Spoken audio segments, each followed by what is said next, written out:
Hello everyone, welcome welcome welcome. तो लीजिए लीजिए लीजिए, आज बढ़ने वाले हैं अपने एक और चैप्टर की ओर। एक चैप्टर जो हमने पहले भी कहा था भैया कि हमने पहले 7.3 पिक किया था। अब मैं आ रहा हूं हमारे पास में एक टॉपिक के ऊपर जो हमने उस टाइम पे स्किप किया था। स्किप करने का रीजन यही था, आपको आइडिया मिल चुका है, क्योंकि मेमोरेंडम और आर्टिकल दोनों उससे कनेक्टेड पार्ट थे। अब जो पढ़ने वाले हो वो एक न्यू टॉपिक है, न्यू पार्ट है, बट एग्जामिनेशन पॉइंट से ये बहुत इंपॉर्टेंट बनता है। तो लीजिए भैया, बिना वक्त गवाए आओ बनाते हैं प्यारी सी हेडिंग। हेडिंग बनाएंगे प्यारी सी, लिखो हेडिंग बनाओ और लिखो हम पढ़ने वाले हैं आज lifting of corporate well. Lifting of corporate well, lifting of corporate well क्या है भैया? आओ बात करते हैं इसके बारे में, समझते हैं लिफ्टिंग ऑफ कॉर्पोरेट वेल क्या होती है और इसके ऊपर कौन कौन से क्वेश्चन बनते हैं और क्या बड़ा क्वेश्चन बन सकता है, इजीली बन सकता है, एग्जामिनर की पहली पसंद हो सकता है क्वेश्चन, ध्यान रखना। तो बात करने वाले हैं हमारे पास बेटा, क्या होती है लिफ्टिंग, क्या होती है कॉर्पोरेट वेल, ये पूरी बातें हम करने वाले हैं। यहां पर तुम्हें एक इमेज भी दिखाई दे रही है, इस इमेज को मैं यूज भी कर दूंगा अपने पास में समझाने के लिए कि अच्छा लिफ्टिंग ऑफ कॉर्पोरेट वेल क्या होती है। मैं इस पर्दे को नाम दूंगा कॉर्पोरेट वेल और यहां पे जो लोग हैं इनको मैं नाम दूंगा भैया कि एक साइड मैनेजमेंट है, एक साइड शेयर होल्डर है कंपनी के, रिमेंबर। तो कुछ इस तरह से हम इस पार्ट को करने वाले हैं। मुझे अगर एक पेपर मिल जाए तो और मजा आ जाए, मैं एक टिश्यू पेपर निकाल लेता हूं, ठीक है, ताकि मैं समझा सकूं व्हाट इज द प्रैक्टिकल। आज इस टिश्यू पेपर की हेल्प से हम समझने वाले हैं अपना ये वाला टॉपिक। चलो स्टार्ट करें, चलिए।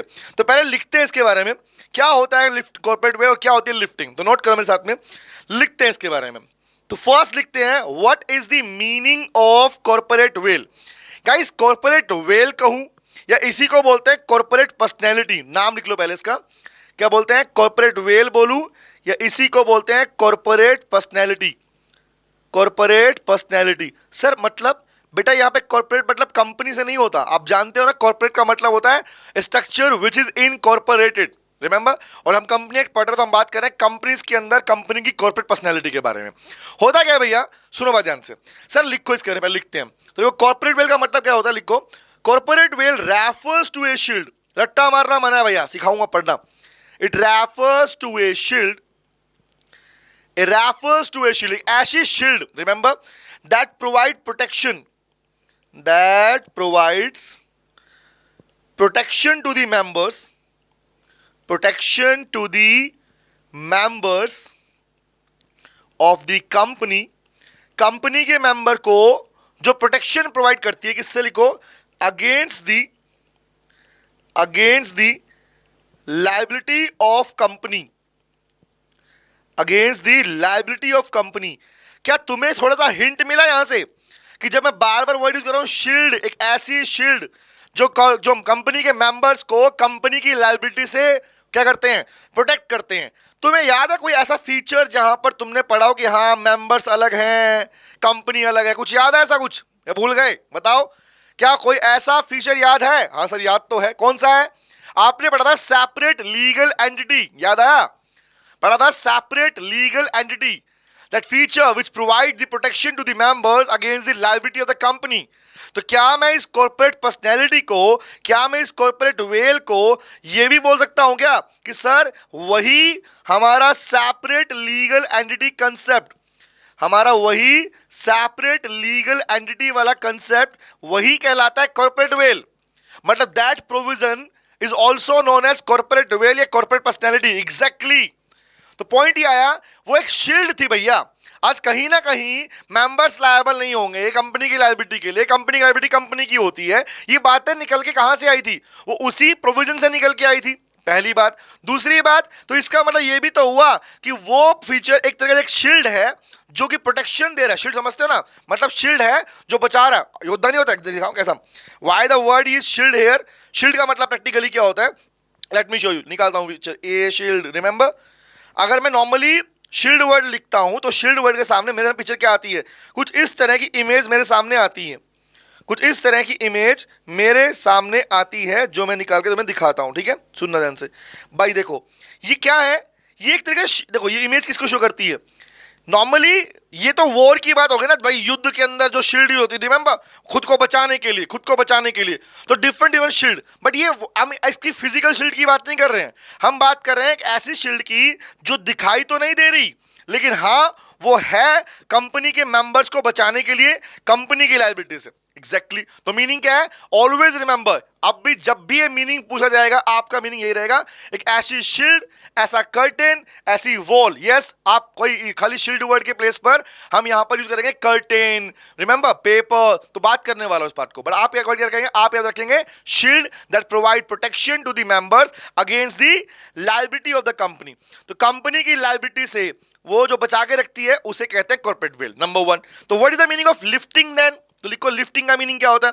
पर लिफ्टिंग का मीनिंग होता है भैया डिसरिगार्ड या इग्नोरेंस। मतलब लिफ्टिंग मींस लिखो इग्नोरेंस, इग्नोरेंस या इसी को बोलते हैं डिसरिगार्ड। दोनों में से कोई भी वर्ड तुम यूज कर सकते हो। लिफ्टिंग मींस इग्नोरेंस और डिसरिगार्ड। तो एक बार चेक करना यार, अगर कॉर्पोरेट वेल का मतलब है वो शील्ड और लिफ्टिंग का मतलब है डिसरिगार्ड, तो पूरा मीनिंग क्या बना? पढ़ना। क्या पूरा मीनिंग ये नहीं बना क्या कि lifting of corporate veil means ignorance या disregard the shield, disregard the shield जो कि प्रोटेक्शन दे रही थी मेंबर को कंपनी की लायबिलिटी अगेंस्ट में। तो मतलब इन शॉर्ट कहने का मतलब क्या निकला? टॉपिक निकल के आया कि lifting of corporate veil means disregarding the shield that provide the protection to the member of the company. मतलब भैया आपकी वो शील्ड अब काम नहीं आएगी। ऐसे सारे केसेस जहां पर कंपनी के मेंबर्स ने कोई घोटाला किया, कोई फ्रॉड किया, कोई मिसकंडक्ट किया या कोई छुपाया कुछ काम, और जिसकी वजह से कंपनी को लॉस हो रहा होता है, वहां पे क्या होता है? वहां पर कोर्ट क्या करता है? वहां पर कोर्ट हमेशा उस कंपनी की शील्ड को खत्म कर देगा। इसी को हम बोलते हैं लिफ्ट कर देगा। अब इसको मैं और डीप में बताता हूं, ठीक है? सुनना ध्यान से। अब इसी पार्ट को मैं थोड़ा और डीप में जाके समझाने वाला हूं तुमको। तो पहले एग्जांपल लूंगा, बाकी तो बार हम कंटिन्यू करेंगे, ठीक है? अब मैं एक इमेज ले रहा हूं ताकि तुम्हें पिक्चर क्लियर कर सकूं कि मेरा कहने का पॉइंट क्या है। भाई रट्टा मारना मना है, प्लीज सुनो ध्यान से बात को।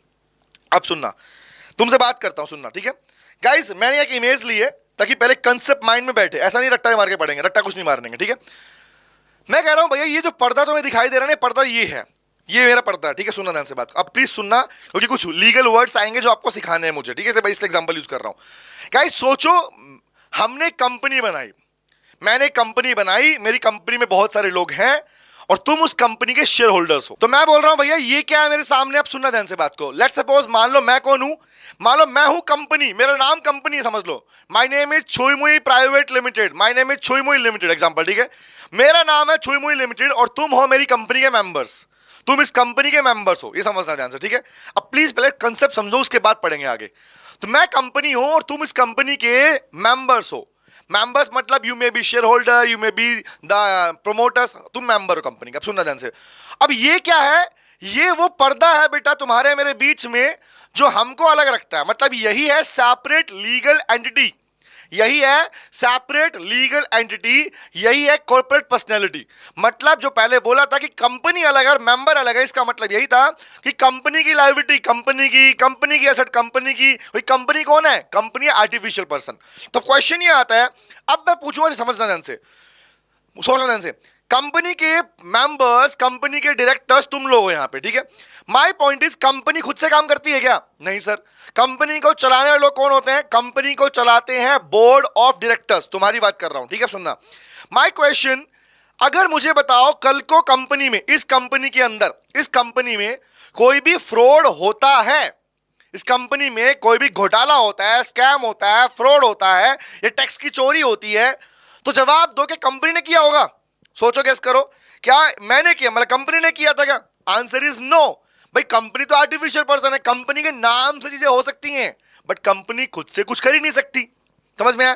तो कंपनी ने नहीं किया, किया किसने होगा? तुमने किया होगा। तो जब जब ऐसे सिनेरियो आते हैं, जब जब ऐसे केस कंपनी वाले पार्ट में आते हैं और लोग को दिखता है कि भैया अच्छा कंपनी फ्रॉड कर रही होगी, ये कंपनी घोटाला कर रही है, कंपनी अपना प्रॉपर जो कंडक्ट एमओए में लिखा वो पूरा नहीं कर रही, कंपनी कुछ भी वो चीजें नहीं कर रही जो कि एक्चुअली लोग उसे कहता करने के लिए, चाहे वो एमओए को एक सारे क्लोज को फॉलो करना हुआ हो, चाहे वो आर्टिकल्स में लिखी हुई बातों को फॉलो करना हो, तो हर चीज अगर नहीं हो रही है तो इसके पीछे कौन है? उसके पीछे आप लोग। अब आप में कौन लोग? क्वेश्चन ये भी तो आएगा ना भाई, आप में कौन कौन लोग लायबल होंगे? तो लोग कहते हैं ये पता करने के लिए मुझे इस पर्दे को हटाना पड़ेगा, मतलब मुझे इस पर्दे को लिफ्ट करना पड़ेगा, लिफ्ट बोले तो उठाना पड़ेगा।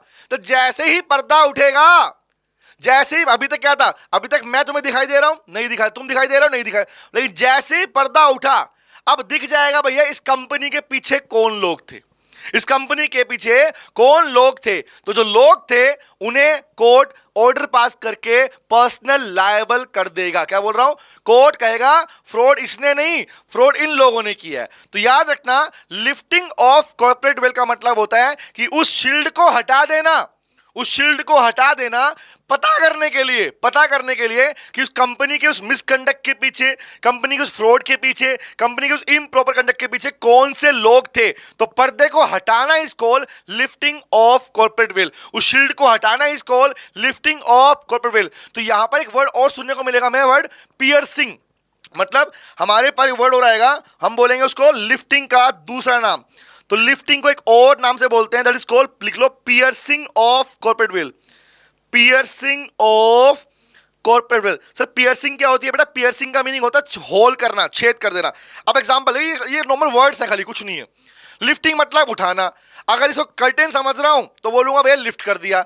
अगर मैं इस शील्ड को दीवार समझ रहा हूं, ये दीवार है हमारे बीच में, तो लोग कह रहा भैया इसको हमने पियर्स कर दिया। पियर्स मतलब इसके बीच में हमने एक होल बना दिया, ये चेक करने के लिए कि भैया पीछे कौन है। एग्जांपल के लिए मैंने इसमें होल बना दिया, तो कोर्ट कहेगा चेक करो, दिख रहा है, अब दिख रहा है भैया कौन है पीछे, दिख रहा है कौन है पीछे। तो my point is guys, this is called piercing of corporate veil and this is called lifting of corporate well. ये मीनिंग खाली इसका इतना बनता है, बट एक्चुअली मीनिंग लीगल में क्या रहेगा, वो मीनिंग रहेगा ये वाला कि जब जब कोर्ट ऑर्डर पास करके किसी कंपनी की शील्ड को डिसरिगार्ड कर देगा, ये पता करने के लिए कि उसके पीछे कौन है। लिखे इसके बारे में, और लिखते हैं, तो जो बोल रहे हैं वो लिखते भी हैं इसके बारे में।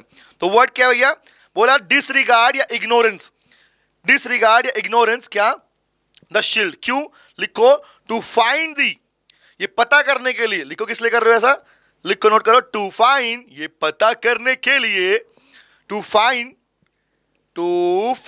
दी real persons, to find the real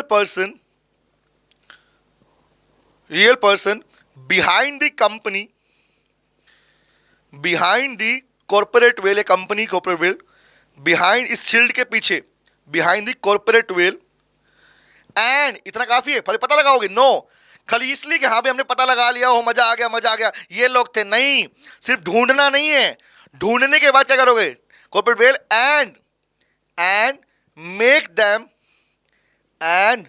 them personally liable. लिखो, मेक देम पर्सनली लायबल, और उन व्यक्तियों को करना, उनको पर्सनली लायबल करना, मेक देम पर्सनली लायबल। तो क्या तुम्हें वर्ड याद है, what is the meaning of personal liable. Personal liable क्या होता है सर, अनलिमिटेड लायबिलिटी। अब भैया कंपनी को जो भी नुकसान हुआ वो तुम्हारी वजह से हुआ, तो तुम भुगतोगे। तो क्या बोला, ये इसलिए किया जाता है ताकि कोर्ट पता लगा सके कौन है वो real person behind the corporate veil and make them liable. किसके लायबल कर रहे हो, लायबल फॉर, किस लिए लायबल कर रहे हो, liable for their misconduct, liable for their misconduct, उनके मिसकंडक्ट के लिए।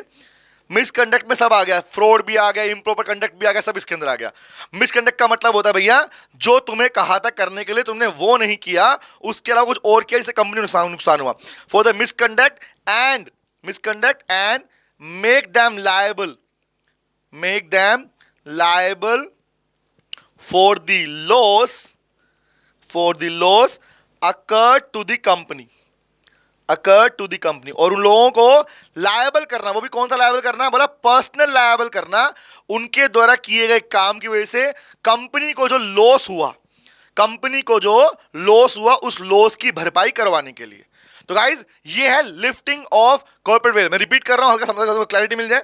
गाइज सिंपल पॉइंट है, कॉर्पोरेट वेल मतलब है शील्ड जो कि प्रोटेक्शन दे रही थी, उस शील्ड को लिफ्ट करना मतलब शील्ड को डिसरिगार्ड कर देना, इग्नोर मतलब उसको हटा देना, और हटा के चेक करना कौन है वो रियल पर्सन जिसकी वजह से कंपनी को नुकसान हुआ, जिन्होंने मिसकंडक्ट किया था, और उनकी लायबिलिटी कैसी है, पर्सनल लायबिलिटी। तो पर्सनल लायबिलिटी का मतलब यही होता है, क्या होता है, पर्सनल लायबिलिटी ऑलवेज मींस, क्या मीनिंग होता है, इट मींस अनलिमिटेड लायबिलिटी।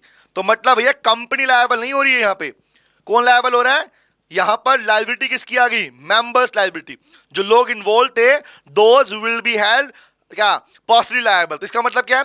अभी तक तो क्या सीख के, अभी तक आपने सीखा था कि सिंपल सी बात, क्या सीखा था कि अभी तक तो जो चीज प्रोटेक्शन दे रही थी, अब वो प्रोटेक्शन खत्म कर दी गई। खत्म करने के बाद क्या हुआ सर? सिंपल सी बात, खत्म करने के बाद में यहां पर उनकी लायबिलिटी फिक्स कर दी गई, उनको लायबल बना दिया गया। Is it clear? आगे बढ़ू, चले, बोलो बोलो बोलो बोलो बोलो, done done done done done, चले आगे बढ़े।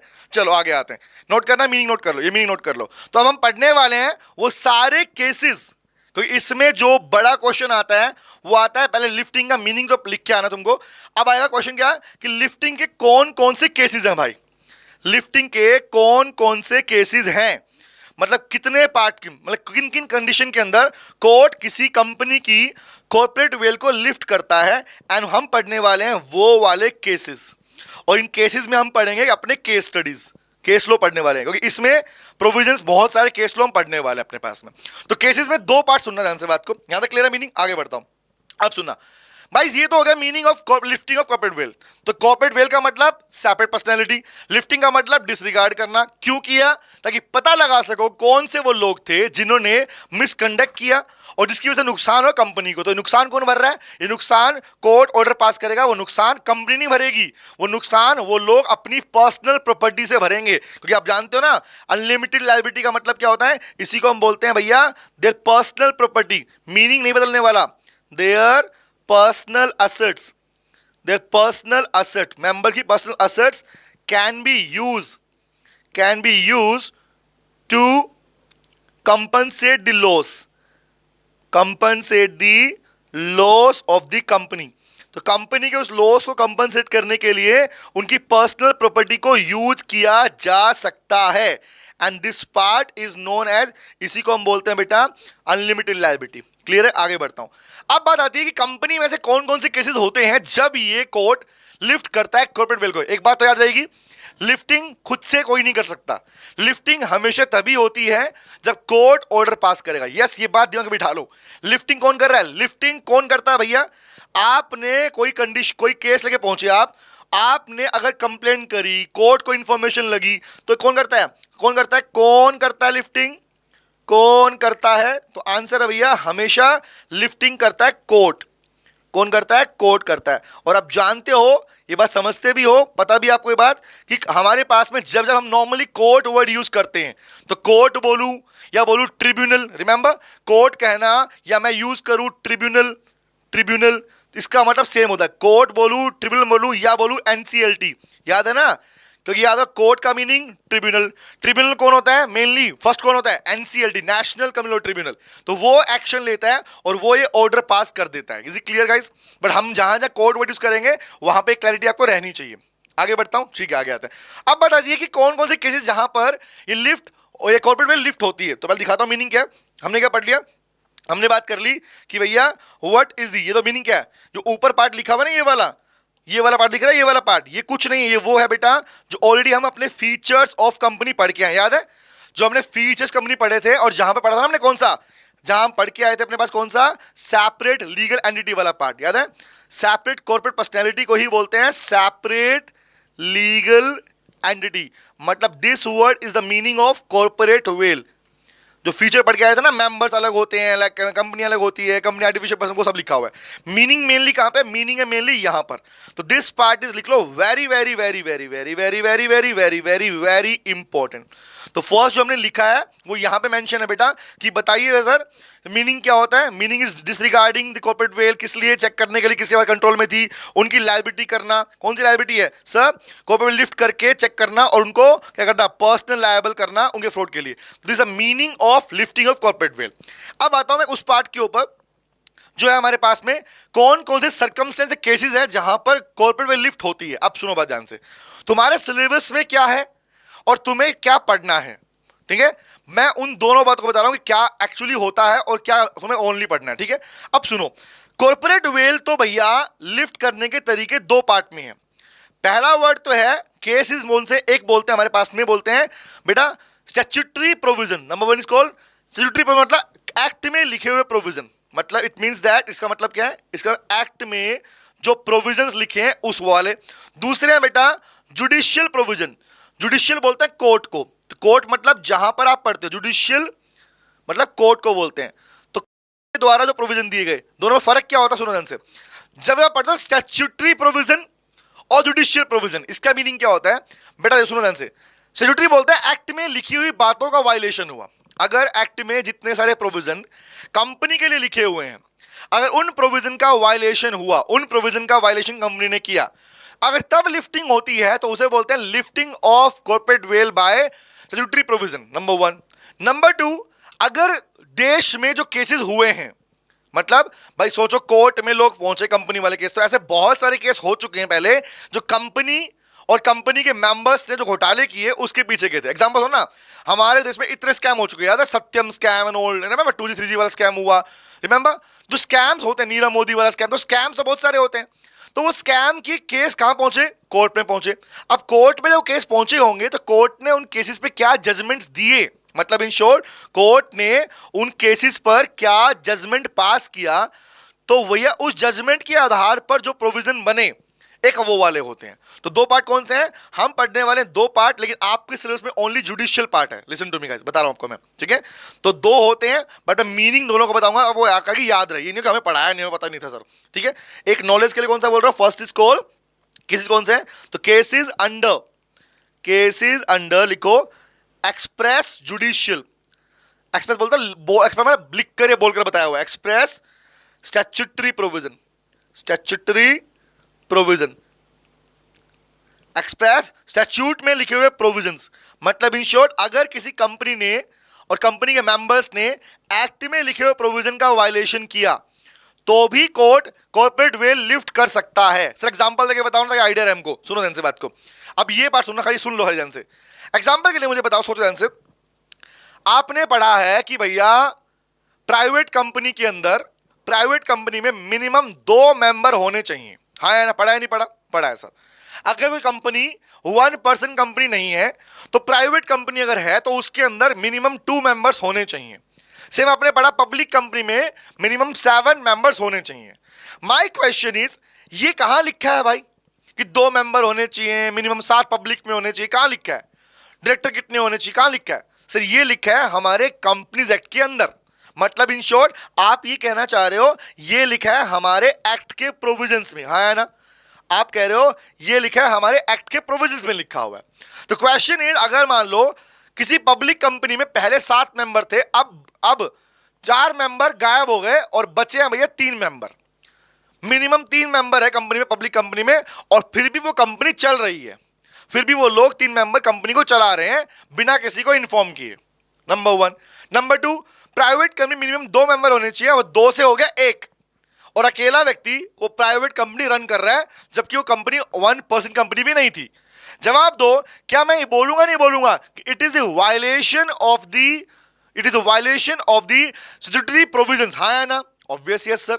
तो ऐसे केस में पता करने के लिए भैया कि कौन किसकी लायबिलिटी बनेगी, कौन ये काम कर रहा है, कौन, मतलब अगर वो 3 मेंबर बचे थे पब्लिक कंपनी में, वो तीनों में से कौन सा व्यक्ति कर रहा है, तो कैसे पता लगेगा? तो लोग कहता है भैया पता करने का तरीका एक ही है, वो तरीका ये है कि हम उस कंपनी की कॉर्पोरेट वेल को लिफ्ट कर देंगे और जो जो लोग उसके पीछे होंगे उनको पर्सनल लायबल कर देंगे। याद रखना, ये सिर्फ ऐसा नहीं कि कर दिया कोई दिक्कत नहीं, नो, इसके लिए पनिशमेंट भी है। अगर आप किसी बिजनेस को एक्ट के प्रोविजन के हिसाब से नहीं चलाते हो, your business will be termed as illegal business. याद रखना, आपका बिजनेस इलीगल बिजनेस कहलाता है। और इस सिर्फ कंपनी की बात नहीं है, और सुन लो ध्यान से बात को। आपसे अगर मैं एक बेसिक पॉइंट पूछता हूं, एक एक्ट पढ़ते हैं, पार्टनरशिप एक्ट पढ़ते थे, रिमेंबर? तो पार्टनरशिप एक्ट में एक वर्ड आता है कि maximum number of partners in India कितने हैं। इंडिया में अब मैक्सिमम नंबर ऑफ पार्टनर्स कितने हैं? पहले 200 थे, रिमेंबर? अब कितने हैं? 50 बोलते हो आप। क्यों बोलते हो 50? पता है क्यों बोलते हो 50? जानते हो रीजन क्या है? Why the number of partners in a partnership firm is 50? Do you know this? Answer है बेटा, क्योंकि भैया कंपनीज एक्ट के प्रोविजन में चेंजमेंट ये हुआ कि इंडिया में कोई भी बिजनेस, कोई भी प्रॉफिटेबल बिजनेस अगर 50 से ज्यादा मेंबर उसमें काम करते हैं तो उस बिजनेस को कंपनी में कन्वर्ट करना मैंडेटरी है। अगर वो बिजनेस बिना अपने कन्वर्जन के काम करता है तो वो बिजनेस इलीगल बिजनेस कहलाएगा। इलीगल का मीनिंग होता है जिसके लिए, जिसको करने से मना किया गया, जिसके लिए पनिशमेंट है, which is forbidden by law and also punishable by law. तो वही चीज यहां पर भी आती है। तो लोग बोलता है भैया ये सब कुछ क्यों हो रहा है? ये इसलिए हो रहा है कि अगर आपने एक्ट के प्रोविजन का वायलेशन किया तब भी कॉर्पोरेट वेल्थ लिफ्ट करके पता किया जा सकता है, चाहे वो नंबर ऑफ मेंबर्स कम होना हुआ हो, रिमेंबर, चाहे आपने एमओए का वायलेशन, कोई एक्ट में लिखी हुई कोई बात है, एमओए का वायलेशन, एओ का वायलेशन, फीचर फुलफिल नहीं कर रहे, कुछ भी नहीं कर रहे हो जो एक्ट में लिखा हुआ है, अपोज कर रहे हो, तो उस केस में lifting of corporate well under the tributary provision applicable हो जाएगा। लेकिन भैया इसके बारे में आपके सिलेबस में अलग से कोई कंटेंट नहीं दिया जो आपको पढ़ने के लिए बोला गया, तो ये पढ़ने के लिए नहीं बोला गया, क्योंकि रीजन क्या है, इसका मतलब क्या है, इसका मतलब ये हुआ कि हमें पढ़ने नहीं दिया, हमें पढ़ने को तो दिया है ना, स्पेसिफिक नहीं दिया, सिर्फ क्या पढ़ने को दिया। सोचो जो तुम पूरा कंपनी एक्ट पढ़ रहे हो, जो तुम पूरा कंपनी लॉ पढ़ रहे हो बेटा, उस सब में क्या लिखा है, कंपनी लॉ में लिखी हुई हर एक बात क्या है, कंपनी लॉ में लिखी हुई हर एक बात क्या है, कंपनी लॉ लिखी हुई हर एक बात कहलाती है एक्ट के प्रोविजंस। तो मतलब तुम पूरा पढ़ रहे हो, उस पूरे में से कुछ भी वायलेशन हुआ तो पता करने के लिए तुम कोर्ट का सहारा ले सकते हो, उस कोर्ट की उस कंपनी विल को लिफ्ट करने के लिए। ये है हमारा फर्स्ट पार्ट, ठीक है, ए पार्ट। अब आता दूसरा पार्ट जो आपके सिलेबस का हिस्सा है, तो लिखे हैं number 2 is called under the lifting of corporate wealth under the, लिखो अंडर दी, लिखो जुडिशियल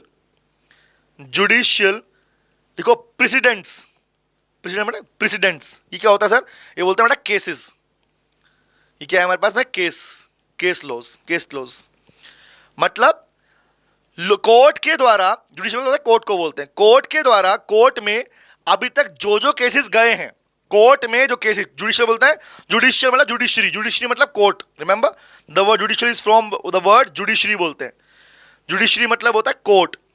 तो कोर्ट के अंदर जो केसेस हुए हैं, remember the word is called president, मतलब प्री मतलब पहले जो इंसिडेंट हुए हैं, पढ़ना ध्यान से, क्या इसका मतलब क्या है, इसका मतलब क्या, प्रेसिडेंट मतलब प्री इंसिडेंट, क्या बोलते हैं इसको, प्री मतलब पहले, दूसरा वर्ड इंसिडेंट, जो पहले इंसिडेंट हो चुके हैं।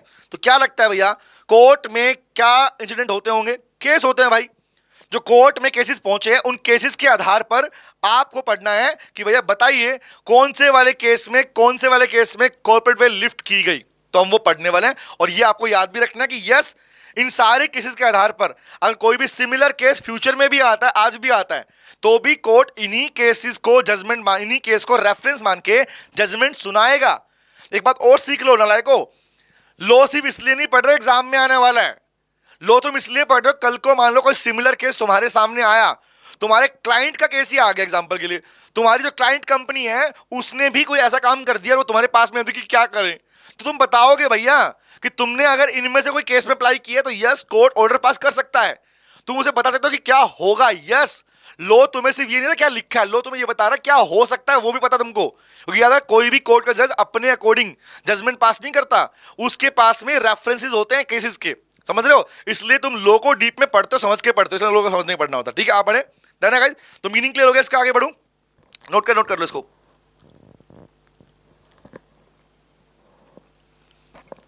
चले चले चले चले चले चले आओ आगे बढ़ते हैं। अब आती है बात किसकी हम पढ़ने वाले हैं, वो कौन कौन से केसेस हैं, आओ आओ चलो। तो लीजिए गाइस हम पढ़ने वाले हैं वो सारे जुडिशियल केसेस, वो सारे जुडिशियल प्रोविजन, रिमेंबर और भी बहुत सारे होते हैं बट आपके सिलेबस में मिनिमम 5 दे रखे, 5 दे रखे, मैंने कुछ एक्स्ट्रा लिखे हैं, मैंने 7 लिखे हैं बट 5 ही नॉर्मली। ठीक है अब बात करते हैं, चलो भैया। और प्लीज गाइस लिफ्टिंग वाले पार्ट पे अगर बड़ा क्वेश्चन आता है तो सुन लो कैसे आता है। या तो वो आपसे सारे केसेस पूछ सकता है, जब सारा पॉइंट पूछेगा कि ऑल दी केसेस बताओ जुडिशियल वाले, तो उसमें आपको सभी केस लॉज को बड़ा डिफाइन करने की रिक्वायरमेंट नहीं है। बट अगर आपसे कोई स्पेसिफिक केस पूछता है, यस हाँ ये भी पॉसिबिलिटी है कि वो आपसे इस लिफ्टिंग के अंदर लिखे हुए सिंगल केसेस पूछ सकता है, और ये होता है आज से पहले, रिमेंबर बहुत रेयर हुआ है कि सारे पूछे गए हैं, लेकिन यस ये तो होता आया है कि आपसे इंडिविजुअल प्रोविजन पूछ सकता है, जहां पर आपका अलग अलग से केस लॉज हैं इसके अंदर, रिमेंबर। और केस लॉज पढ़ने का पैटर्न मैं ऑलरेडी सिखा चुका हूं आपको, वही पैटर्न यहां पर फॉलो होगा। क्या नाम था याद है, NSPC, name story plaintiff court judgment. ठीक है तो आइए पहली बात करते हैं, द वन इज कॉल्ड, लिखते हैं नंबर 1 पढ़ना, और प्लीज यहां पढ़ना इस पार्ट को, ठीक है, ताकि तो मैं कैसे रीडिंग करवा दूं प्रॉपर्ली। देखो protection of revenue for the purpose of tax evasion. Sir क्या बोल रहा है, अब सुनो ध्यान से बात को, अब सुनो ध्यान से। तुम एक चीज चेक करना, हर चीज चेक करना, क्या बोल रहा हूं, इन सारे केसेस में एक चीज हुई होगी। क्या हुई होगी पढ़ना। यहां पर कंपनी में कुछ ऐसा हुआ है, कंपनी का फॉर्मेशन इस तरीके से हुआ जहां पर management, directors, owner, CEO, MD ये कुछ ऐसा कर रहे होंगे जिसकी वजह से कंपनी को नुकसान हो रहा है, और वो उनका जो किया गया काम है वो मिसकंडक्ट है। मिसकंडक्ट है। कंपनी बना दी बट कंपनी एक्चुअली एग्जिस्ट करती नहीं थी। कंपनी बना दी क्योंकि उनको अपनी ऑब्लिगेशन, लोगों की ऑब्लिगेशन पूरी नहीं करनी थी। तो हर वो केस जहां जहां पर कंपनी को बनाने का पर्पस, कंपनी को बनाने का पर्पस अपना पैसा बचाना, टैक्स की चोरी करना, रिमेंबर, फ्रॉड करना, ये सब होगा। सोचो क्या होगा उस केस में, क्या होगा इन सारे केस में, क्या होगा इन ऑल दिस जुडिशियल इंटरप्रिटेशन, क्या होगा, इंटरप्रिटेशन बोलूं या you can use the word president, remember मतलब एक ही है। इंटरप्रिटेशन मतलब इंटरप्रेट करो, बता रहे हो, ठीक है, या I can use the word president बोलते हैं, रिमेंबर। तो क्वेश्चन याद क्या होगा सर, याद रखना इन ऑल दिस केसेस लिखो, in all this cases, in all this cases लिखो, the court will lift the corporate veil. इन सारे केसेस में कोर्ट कॉर्पोरेट वेल को बेटा लिफ्ट कर देगा। और लिफ्ट क्या करेगा, क्या करेगा, lift the corporate veil and क्या करेगा, एंड मेक मेंबर्स इन्वॉल्व, जो मेंबर इन्वॉल्व होंगे, make members involve personally liable, और उन मेंबर्स को पर्सनली लायबल करता। अभी पढ़ के आए अपने पास कि क्या करता है कोर्ट पहले पता लगा कौन है वो लोग, और जब पता लगेगा तो उन सारे केस में उन मेंबर्स को पर्सनल लायबिलिटी को फिक्स कर देगा। ये होगा इन सारे केस के अंदर, ठीक है। अब बात करते हैं, तो हमारा पहला केस कौन सा है, टॉपिक है बेटा protection of revenue and purpose of tax evasion. Sir revenue को प्रोटेक्ट करना, सर कोई खराब बात थोड़ी है बेटा, खराब बात तो नहीं है। बस सोचो आप अपने रेवेन्यू को इसलिए प्रोटेक्ट कर रहे थे ताकि तुम्हें इनकम टैक्स डिपार्टमेंट को टैक्स ना देना पड़े, मतलब टैक्स इवेजन बोलते हैं टैक्स की चोरी को। आप अपना रेवेन्यू इसलिए बचा रहे कि तुम्हें क्या करो, टैक्स मतलब टैक्स की चोरी करना, कि तुम टैक्स की चोरी कर सको या अपनी इन टैक्सेशन की लायबिलिटी को रिड्यूस कर सको। मतलब पॉइंट एक तरीके से तुम इस देश में रह के जो तुम्हारी ड्यूटी है टैक्स पे करना अपनी इनकम के ऊपर, वो तुम वायलेशन करना चाहते हो। तो जब जब ऐसा केस होगा, तब ये वाला प्रोविजन आप लिख के आओगे। बट अब यहाँ पे क्या ये प्रोविजन कहां से आया, आप सुनो ध्यान से बात को। ये इसमें जो भी पढ़ने वाले हो, ऑल दिस केसेस, ये सारे केस कौन से पता है, ये सारे केस है बेटा लैंडमार्क केस लॉज। कौन से हैं, this are landmark case. Landmark मतलब इन केसेस के बाद ही, इन केसेस के होने के बाद ही ये बने थे, रिमेंबर, इसको लैंडमार्क केस स्टडी बोलते हैं। तो पढ़ते वर्ड क्या लिखा पढ़ना, नंबर 1, सुनो अब वन बाय वन मेरे साथ में हर एक लाइन पढ़नी है, ठीक है। आओ जहां लिखवाना वहां पे लिखवाऊंगा मैं आपको। पढ़ना कह रहा है, in order to protect the revenue to the state and to the state, मतलब आप स्टेट से, सेंटर से, मतलब अगर आप अपनी रेवेन्यू प्रोटेक्ट करना चाहते हो, कैसे बोला, द कोर्ट विल, क्या बोला, the court shall pierce the corporate veil and punish the perpetrators who defraud revenue, मतलब इन शॉर्ट जिन्होंने ऐसा किया, जिन्होंने उसका पालन नहीं किया, मतलब जिन्होंने उसको फॉलो नहीं किया। तो परपेट्रेटर मतलब होता है जिन्होंने उसका वायलेशन किया, हु वायलेट्स दैट, जिन्होंने भी उसका वायलेशन किया, who violets this provision, violets the provision.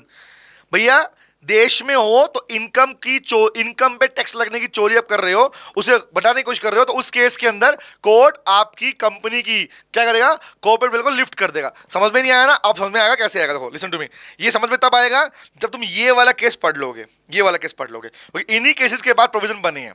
तो my question is what is the meaning of protection of revenue. Guys सुनना ध्यान से बात को। आज अगर मान लो मैं हूं, ठीक है, आज मुझे अलग अलग सोर्सेज से इनकम आती है, इस कंपनी से भी आती है, कहीं और से भी आती है, इंडिया में मल्टीपल प्लेसेस से मुझे इनकम आती है, मेरे कुछ और बिजनेस भी चलता है, वहां से भी इनकम आती है। तो एज पर कि मैं जब यहां पर रह रहा हूं, I am the resident of this country, I am also the citizen of this country, remember. तो क्वेश्चन ये है कि भैया अगर आप जो कमा रहे हो अपनी इनकम के ऊपर आपको टैक्स भरना पड़ेगा, और टैक्स भरना is a compulsory payment, remember, tax is not a optional payment, is a compulsory payment. पढ़ते भी हो, टैक्स कंपल्शन होता है भैया। बट मुझे बताओ, मैंने लगाया दिमाग कि देखो भैया मेरे पास तो जो इनकम आ रही है, मेरे पास तो एग्जांपल, मेरे पास तो साल की 60 करोड़ 60 करोड़ की इनकम आती है। सुनना, मेरे पास तो साल की 60 करोड़ की इनकम आती है भैया। एग्जांपल के लिए 60 करोड़ में मुझे इंटरेस्ट भी आता है कुछ इनकम पर, मुझे कुछ इनकम पर डिविडेंड भी आता है, रिमेंबर। तो मुझे मल्टीपल प्लेसेस से इंटरेस्ट और डिविडेंड की इनकम आती है क्योंकि मैंने कुछ कंपनी में इन्वेस्टमेंट भी की हुई है और आज वो इन्वेस्टमेंट मेरी 60 करोड़ की होगी। एग्जांपल सुनना, now in today's life my investment worth ₹60 CR और इन्वेस्टमेंट में मुझे इंटरेस्ट और डिविडेंड मिलता है। छोटा बड़ा अमाउंट होगा? नो। ऑब्वियस ही बात है, जो सर यहां पे अमाउंट होगा वो अमाउंट क्या होगा? छोटा मोटा होगा? नहीं sir, that is called huge amount. क्या होगा? ह्यूज। प्लीज गाइस सुनते रहो, हर बात माइंड में बिठा दूंगा मैं, सुन लो खाली ध्यान से तुम। वो अमाउंट कैसी होगी?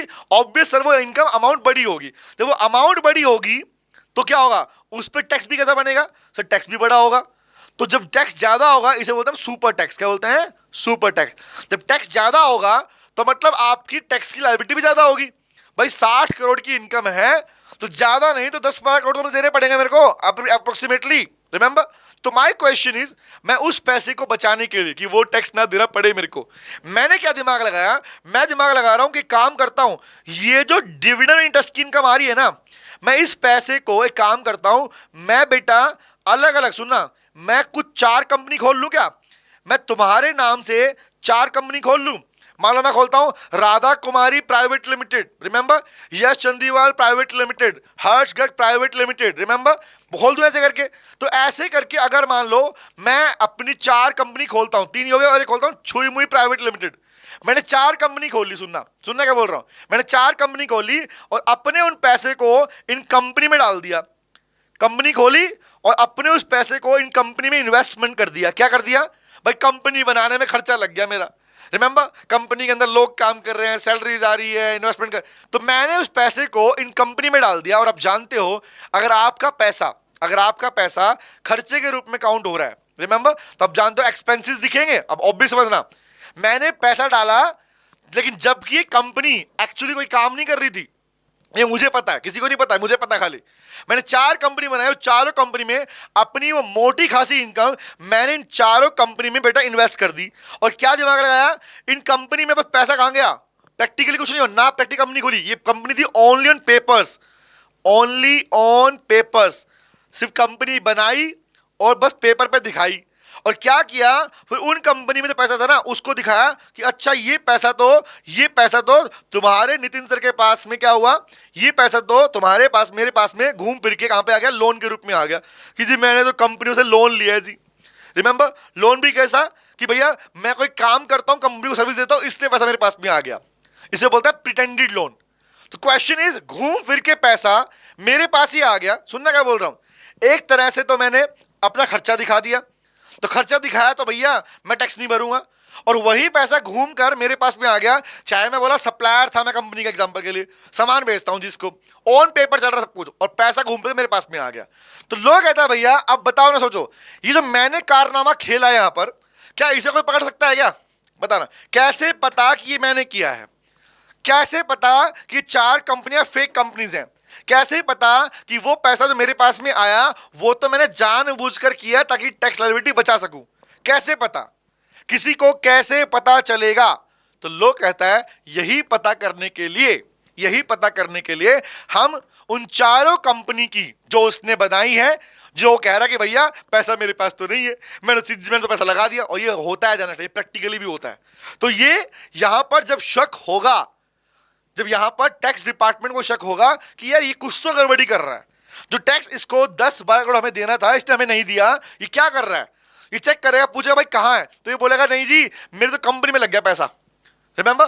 तो कोर्ट यही क्या करेंगे, ये करेंगे शक, और जैसे शक की औरत बनेंगे इसके ऊपर कि क्या है ये, कौन सी कंपनी है, तो बेटा जैसे ये इसके केस में एक्शन लेगा, कहां जाएगा? ये डिपार्टमेंट जाएगा कोर्ट के अंदर, रिमेंबर। और जैसे कोर्ट में जाओगे तो कोर्ट पहला काम क्या करता है, जब जब कंपनी के ऐसे मैटर सामने आते हैं कि कंपनी में कुछ तो गड़बड़ी चल, दया कुछ तो गड़बड़ है, रिमेंबर, तो वहां पर उस गड़बड़ी का पता लगाने का पहला काम क्या होता है? Court will lift the corporate veil, court will lift the corporate veil. Court वहां पे हमेशा उन चारों कंपनी की कॉर्पोरेट वेल को लिफ्ट करेगा और चेक करेगा वो कंपनी बनाई किसने बनाई? मैंने बनाई। क्यों बनाई? फिर चेक करवाएगा, पूरा वेरिफिकेशन करवाएगा, अच्छा सच में खर्चा हो रहा है, सच में कंपनी वही काम कर रही है? जब पता करेगा तो चलेगा, पता क्या चलेगा, क्या निकल के आएगा? निकल के आएगा नितिन सर ने कंपनी सिर्फ दिखावे के लिए बनाई थी, उनका कंपनी में कोई काम एक्चुअली हो ही नहीं रहा था, कोई पैसा इनमें एक्चुअली आया ही नहीं। तो माई पॉइंट इज बेटा, कहने का मतलब क्या है? कहने का मतलब यह हुआ, लिफ्टिंग करने के बाद ही तो पता चलेगा इन चारों कंपनियों का फॉर्मेशन कैसे हुआ, क्यों हुआ, लायबिलिटी कितनी बननी चाहिए। और जब ये पता चल जाएगा तो कोर्ट किसके अगेंस्ट में ऑर्डर पास करेगा? मेरे अगेंस्ट में। समझ रहे हो कि मैं कौन हूं? मेंबर। मैं तो बोलूंगा देखो जी, मेंबर अलग होते हैं, कंपनी अलग होती है। पर नहीं नहीं नहीं भैया, ये होता होगा कि मेंबर अलग कंपनी अलग, लेकिन आप वाले केस में आप ही, कंपनी तो एग्जिस्ट करती नहीं है, कोई काम तो वहां पे हो नहीं रहा, तो प्रैक्टिकली वो पैसा सिर्फ आपने घुमाने के लिए किया, क्योंकि आप स्टेट से, सेंटर से टैक्स की चोरी करना चाह रहे थे, इसलिए हुआ। तो याद रखना, मुझे टैक्स भी देना पड़ेगा और मुझे पेनल्टी भी देनी पड़ेगी इन केसेस के अंदर। That means I will be held personally liable. Meaning समझ में आया? समझ में आया? तो ये था मेरा केस, और यही जो मेरा केस है, यहां पे मेरा नाम बदल दो। अब तुम यहां पे अगर तुम मेरा नाम बदल देते हो और यहां पर तुम नाम मेरे नाम क्या लिखो, यहां पे मेरे नाम के प्लेस पे अगर तुम वो नाम यूज करते हो, कौन सा लिख लो? Dinshaw Maneckji Petit versus commissioner of income tax. Yes, अगर तुम मेरा नाम बदल देते हो तो बेटा ये केस पूरा वही है जो मैंने अपने पे सुनाया तुमको।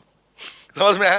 ये केस पूरा वही है जो मैंने तुम्हें अपनी कहानी सुनाई। फर्क सिर्फ इतना है कि यहां पे था दिनशा मैनेकजी पैटिट, मैं था यहाँ पे नितिन सर। उन्होंने भी वही काम किया, 4 कंपनी खोली, इनकम आती थी वहां डाली और लोन के रूप में वापस ले ली। रिमेंबर, ये केस था हमारे पास में। अब बात करें पढ़ते इसके बारे में। चलो, तो केस क्या पढ़ना? The case law is, case study क्या हमारे पास में? Dinshaw Maneckji Petit versus CIT, versus CIT. Sir एक वर्ड लिखा गया री मतलब क्या है? री मतलब क्या होता है? सुनो ध्यान से बात को। री का मतलब है भैया, ये केस पहले एक कोर्ट में गया, उस कोर्ट में जजमेंट फेवर में नहीं गया।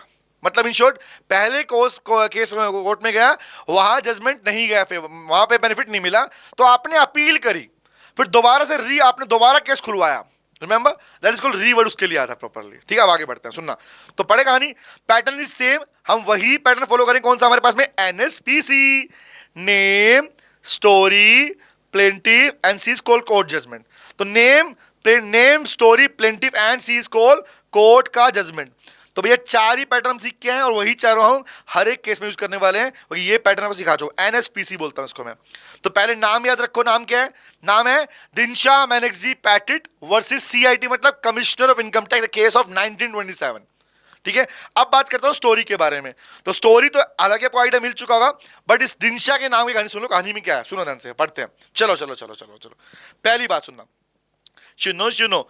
कह रहा द असेसी, आप जानते हो बेटा, जो पर्सन टैक्स के लिए लायबल होता है, रिमेंबर, जिसकी इनकम टैक्स के लिए लायबल होती है, जिससे टैक्स लिया जाएगा, लिवाई होगा, उस व्यक्ति को टैक्सिंग क्या बोलते हैं? इसको व्यक्ति को इनकम टैक्स क्या बोलते हैं? उसे बोलते हैं असेसी, बोलते हैं असेसी। रिमेंबर कि वो असेसी है, कि उसकी इनकम टैक्सेबल है। पढ़ना क्या बोला? पढ़ना, the assessee Dinshaw Maneckji Petit was a wealthy man enjoying huge income from dividend and interest. याद करो, उसे अच्छा पैसा वाला इंसान है और डिविडेंड से और इंटरेस्ट से बहुत बड़ी इनकम उसके पास में आती है।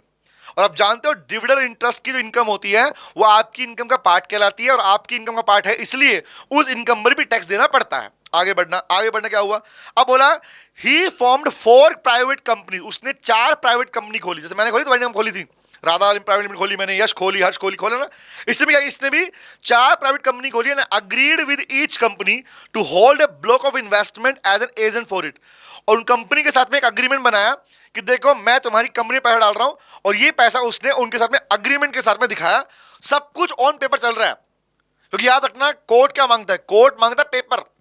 रिमेंबर, पेपर है, सब कुछ है।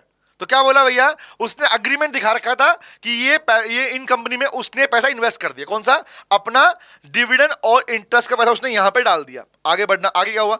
आगे बोलता भैया which I will call family companies for convenience of reference. जो कह रहा भैया सिंपल सी बात कौन सी है? जिन्हें अपनी फैमिली कंपनी बोलता है, मतलब मेरी फैमिली कंपनी है, ये चारों कंपनी में मैंने इन्वेस्टमेंट की हुई है। आगे बढ़ना, कह रहा although in fact no other member of his family took any direct benefit from their under। जबकि प्रैक्टिकली कोई फैमिली का और मेंबर वहां पर कोई भी बेनिफिट डायरेक्टली लेने कंपनी में नहीं था। मतलब इन शॉर्ट पूरी तरह से दिनशा मैनेकजी पैटिट का ही पूरा कंट्रोल था इन चारों कंपनी के अंदर। आगे बढ़ना। ये कहानी पता क्या सुन रहे हो, ये कहानी है बैक ऑफ द सीन। ये कहानी तो बाद में निकल के आई है, कोर्ट को नहीं पता पहले। मुद्दा है हम पहले स्टोरी क्यों पढ़ते हैं, हम जान रहे हैं अच्छा केस में क्या क्या था, पहले क्या निकल के आया था वो पहले पढ़ रहे हो। आगे बढ़ना। क्या नाम है कंपनी का, बोला the name of the 4 companies. Guys ये 4 नाम आपको किसी भी किताब में लिखे हुए नहीं मिलेंगे। मैंने इन केसेस को थोड़ा सा मॉडिफाई किया है ताकि एक्स्ट्रा कंटेंट देके तुम्हें पूरी कहानी समझ सको, ठीक है। कौन सी पढ़ना, one is called Petit limited, number 1 the Bombay investment company limited, miscellaneous investment company limited, safe security limited. ये वो 4 कंपनी थी बेटा एक्चुअल वाली। दीज आर 4 कंपनी जो एक्चुअली दिनशा मैनेकजी पैटिट ने बनाई थी अपनी इनकम को बेटा छिपाने के लिए, अपनी टैक्स लायबिलिटी कम करने के लिए।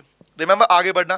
तो इन 4 कंपनी के अंदर उसने पैसा डाल रखा था। आगे बढ़ना, कह रहा आगे बढ़ो, कह रहा each of this companies took over a particular block of investment belonging to the SSC. मतलब दिनशा, मिस्टर दिनशा अंकल जी है ना, दिनशा की जो इन्वेस्टमेंट थी उस सब पहले पढ़ चुके हैं, उस सब का एक पार्ट इन सब इनके अंदर डला हुआ था। रिमेंबर, आगे बढ़ना। आगे बोल रहा है द शेड्यूल शो दैट, क्या शो करता है बाद में दिखा रहा है, शेड्यूल शो दैट क्या दे रहा है, क्या लिखा, ऑफ द दिस 498 शेयर दिखा। क्या कर रखा था, किसी को पता भी नहीं है, उसने खुद कर रखा है कि भैया मैंने तो जो पूरा पैसा इन कंपनी में लगाया है, उस कंपनी के बदले मुझे इन कंपनी से 498 शेयर मिले, जिसमें से 254 शेयर्स टू ऑन नेम। अब एक बात सुनना ध्यान से, जरूरी नहीं है कि एग्जाम में जब आप इस स्टोरी को लिख के आओगे तो आप कोई फिगर लिखनी हो, ये भी सुनो ध्यान से बात को। मैं इसलिए समझा रहा हूं डिटेल के अंदर ताकि तुम्हें पता हो, क्योंकि मोस्टली आई कैन गारंटी 95% बच्चों को ये पता ही नहीं होता कि एक्चुअली केसेस में क्या स्टोरी थी। मैं तुम्हें इसलिए सुनाता हूं ताकि तुम्हें पता चले कि हाँ तुम्हें कम नहीं पता, तुम्हें ज्यादा पता है, तुम्हें लोगों से ज्यादा ही पता होगा, इसलिए तुम्हें पढ़ा रहा हूं। बात सुना, तो ये रिक्वायरमेंट नहीं है कि एग्जाम में तुम्हें याद करना कि कोई बोले मुझे तो ये शेयर याद रखने नहीं रखने भैया। आप सिंपली बोलोगे इन्वेस्टमेंट किया, 4 कंपनी थी, अगर कंपनी नाम ही नहीं कोई दिक्कत नहीं, you can use their 4 companies, that's it, ठीक है। ओके, आगे बढ़ता हूं। आगे और याद हो तो बेस्ट टू बेस्ट है, वो तुम्हारा चॉइस का पार्ट है, ठीक है, मैंडेटरी नहीं है ध्यान रखना। आगे बढ़ना। एंड क्या बोला, and 200 share in his own name, क्या बोला, अपने नाम share of his wife and the rest of in his name of some 13 other nominee. मतलब सुनना, टोटल शेयर में से 254 शेयर अपने नाम से, 200 शेयर अपनी वाइफ के नाम से और कुछ अपने नए नॉमिनी, मतलब एग्जांपल मेरी फैमिली लोग हैं ना, चाचा का बेटा, मामा की बेटी, उनके नाम डलवा दिए। ये पूरा इसने कर, और किसी को पता भी नहीं, ना वाइफ को पता किसी और को पता। आगे बढ़ना। आगे बोला this 498 share remains at there in safe hands of the SSC. Actually nominee का नाम भी दिया, प्रैक्टिकली वो दिनशा के कंट्रोल में ही था। So does the income also, क्योंकि सिंपल सी बात, जब शेयर का होल्डिंग उसके पास है तो कंट्रोल भी उसी के पास है, इनकम भी उसी की है। आगे बढ़ना। Sir he credited the income received by him in account of the companies and took it back in the form of pretended loan. आप जानते हो बेटा, शेयर किसी कंपनी में इन्वेस्ट करना मतलब इन शॉर्ट आपने कहीं पे पैसा इन्वेस्ट कर दिया, लोन, तो आपका मतलब क्या है, आपने उस कंपनी को उधार दे रखा है। Share, debenture, bond, these are term है, पब्लिक बोरोइंग बोलते हैं इनको। तो पब्लिक बोरोइंग थी ना भैया, तो पब्लिक मतलब एक loan, pretended loan, public borrowing, कि शेयर, डिबेंचर, बॉन्ड खरीदना मतलब आपने कंपनी को उधार दे रखा पैसा, ठीक है। आगे बढ़ना, बोला आगे बढ़ना। The whole idea was to split his income into 4 parts with a view to evade taxes.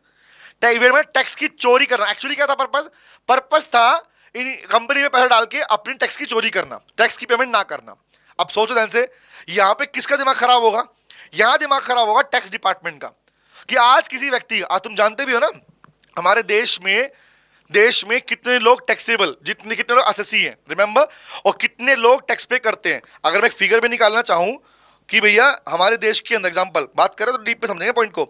Sir कितने लोग हैं देश के अंदर, सर एक सेकेंड, टैक्सेबल, रिमेंबर कितने एसएससी हमारे देश में, जितने लोग हैं ना उसमें से कुछ ही परसेंट लोग हैं जो एक्चुअली टैक्स भरते हैं भाई, जो एक्चुअली भरते हैं। रिमेंबर, नहीं निकल गया, फिगर निकल के नहीं आया इसका एक्चुअली वाला, ठीक है। बट मोस्टली ये 3 से 7% के बीच में वेरी करता है। मतलब इन शॉर्ट बहुत मैक्सिमम लोग देश में चोरी करते हैं, टैक्स नहीं भरते हैं। तो पॉइंट ये आता है, वही पर्पज इसका भी था। अब सुनो बात ध्यान से, ये जो कहानी तुम्हें समझ में आई, कहानी कहां की है, ये कहानी है जो निकल के आई बाद में। कब निकल के आई, जब कोर्ट ने ऑर्डर पास किया था। हम क्यों पढ़ रहे हैं पहले, क्योंकि हमें पता होना चाहिए कहानी क्या थी, ठीक है, बट ये कहानी बाद में निकल कि कितनी कंपनीज थी, किसने क्या बनाया, ये सब कुछ कहानी बनाई थी। अब आगे पढ़ना। अब हुआ क्या भैया, वही पैसा उन कंपनी से लोन के रूप में मैं ले रहा था। अब आगे पढ़ना। तो क्या हुआ, अब यहां पे दिमाग खराब हुआ किसका, commissioner department of income tax का। तो वहां पर क्या हुआ, अब क्या दिमाग खराब हुआ, सुनना। डिपार्टमेंट ने इन इनकम के ऊपर टैक्स लगा दिया, इन कंपनीज पे टैक्स लगा दिया भैया कि नहीं ये इनकम तो किसकी है, दिनशा की इनकम है। डिपार्टमेंट को पूरा शक था, लेकिन दिनशा बोला भैया पैसा मेरा है ही नहीं, मैं तो लोन लेके बैठा हूं, देखो मेरे पास कहां से पैसा है, मैं तो पूरा पैसा डाल दिया, खर्चे में लग गया, ये पूरा पैसा खर्च ही कर दिया कंपनी ने मेरा। अब वो अपनी पॉइंट रख रहा है, क्यों, क्योंकि वो चाहता है बेटा अपने टैक्स का रिफंड, टैक्स का रिफंड। यस, अगर आपकी टैक्सेबल इनकम, अगर आपकी टैक्सेबल इनकम सिंपल सी बात है बेटा कम बनती है और टैक्स ज्यादा पे कर रखा है, तो आपका पैसा आपको रिफंड मिल जाता है। तो जब उसने पैसा मांगा तो डिपार्टमेंट ने मना कर दिया। इस बात से गुस्सा होके क्या किया, इस बात से गुस्सा होके मिस्टर दिनशा, क्या बोलूंगा, दिनशा मैनेक्जी पैटेट, दिनशा फाइल्ड ए शूट, दिनशा ने केस डाल दिया, shoot against the CIT, commissioner of income department के, टैक्स डिपार्टमेंट के ऊपर उसने केस फाइल कर दिया। केस जब कोर्ट में पहुंचा तो डिपार्टमेंट बोला सर देखो 4 कंपनियां फेक कंपनीज हैं। वो कह रहा कैसी बात कर रहे हो, कंपनियां काम कर रही हैं, सब कुछ ठीक ठाक है। तो बताओ ना कोर्ट ने क्या किया होगा। ऑब्वियस, जब भी ये केस आता है कि 2 लोग झगड़ रहे हैं और एक बोल रहा है तेरी कंपनी फेक है, वो कह रहा नहीं है फेक, तो क्या होगा, court will pass an order for the lifting of those company जिन केस की बात हो रही है। और वही यहां पर भी किया। पढ़ना क्या बोल रहा है, sir it was held by, मैंने नाम भी दिया पे, मार्टिन सीजी। ये एक्चुअली इस केस के अंदर जो जज थे वो हैं बेटा, रिमेंबर मार्टिन सीजी। नॉर्मली आपको नाम याद, मैंने बोला नाम फिगर वैल्यूज याद हो तो ठीक है, नहीं हो तो छोड़ सकते हो। आप इस केस की स्टोरी को अपनी लैंग्वेज में ब्रीफिंग कर सकते हो, क्योंकि लॉ के अंदर 2 ही चीजें अलाउ होती है अपनी लैंग्वेज में लिखने के लिए। One is called the story part of a case study and second one is called example part of a provision. ठीक है, आगे पढ़ना। तो क्या जजमेंट हुआ, पढ़ना। What was the C for court, NSP में सी कौन सा है, कोर्ट का जजमेंट क्या रहा, पढ़ना ध्यान से। कोर्ट बोला, पढ़ना, court held that the company was formed by the SSC purely and simply as a means of avoiding super tax liability. Yes, कि वो अपनी टैक्स की लाइबिलिटी को जानता था, लिखो। एंड आगे पढ़ना, and the company was nothing more than this SSC. मतलब कोर्ट ने प्रूव कर दिया कि जब पूरी कहानी निकल के आई, कैसे कैसे पता लगा, कोर्ट ने जजमेंट कब दिया, after lifting the corporate well. Lift करने के बाद में पहले कौन सा, लिसन टू मी, पहले ऑर्डर पास करती है कोर्ट, पहले तो ऑर्डर पास करती है, ऑर्डर किसका, लिफ्टिंग का। लिफ्टिंग के बाद में फिर देती है अपना जजमेंट कि अब क्या होगा। तो क्या हुआ, कोर्ट ने बोला भैया ये व्यक्ति तो चालू है, इसने अपनी टैक्सेबल इनकम को बचाने के चक्कर में सब कुछ किया है। आगे पढ़ने का लिखा हुआ है, it did not make any business, ये इन कंपनी में कोई बिजनेस था ही नहीं, but was created simply as a legal entity to ostensibly receive the dividend and interest income and hand them over to the SSC as pretend loan. ये company बनाई इसलिए गई थी कि बस खाली क्या कर सके कि इनमें पैसा डाल सको और पैसा डाल के बाकी उस पैसे को घुमा फिरा के अपने पास ही लोन के रूप में ले सको, जो हमने पहले बात कर ली है, जो मैंने कहानी सुनाई वही था। तो कोर्ट ने सिंपली बोला कि भैया दिनशा मैनेक्जी पैटेट को इन कंपनी के अंदर जो पैसा डाला है उस पैसे पे टैक्स भी देना पड़ेगा, और टैक्स के साथ में अब जो उसने गड़बड़ी की है उस पे पेनल्टीज भी पे करनी पड़ेगी। मतलब इन शॉर्ट दिनशा मैनेक्जी जो कि क्या थे, जो कि इन कंपनी में मेन इन्वेस्टर, मेन मेंबर थे, उनकी लायबिलिटी फिक्स कर दी किसने, कोर्ट ने बेटा। समझ में आया, NSPC, name story plaintiff court judgment. मतलब जब जब कोई व्यक्ति क्या करेगा, रेवेन्यू को प्रोटेक्ट करने के चक्कर में टैक्स की चोरी करेगा, always remember the court will lift the corporate well. क्या करेगा, द कोर्ट विल लिफ्ट दी या पियर्स दी, लिफ्ट या पियर्स दी कॉर्पोरेट वेल। कोर्ट वहां पे कॉर्पोरेट वेल को क्या करेगा बेटा, पियर्स कर देगा। रिमेंबर पियर्स कर देगा। इज इट क्लियर गाइस, समझ में आ गया, बोलो बोलो बोलो बोलो बोलो बोलो बोलो बोलो बोलो, डन डन डन। तो ये है हमारा पहला केस स्टडी, ये हमारा पहला केस लो है बेटा।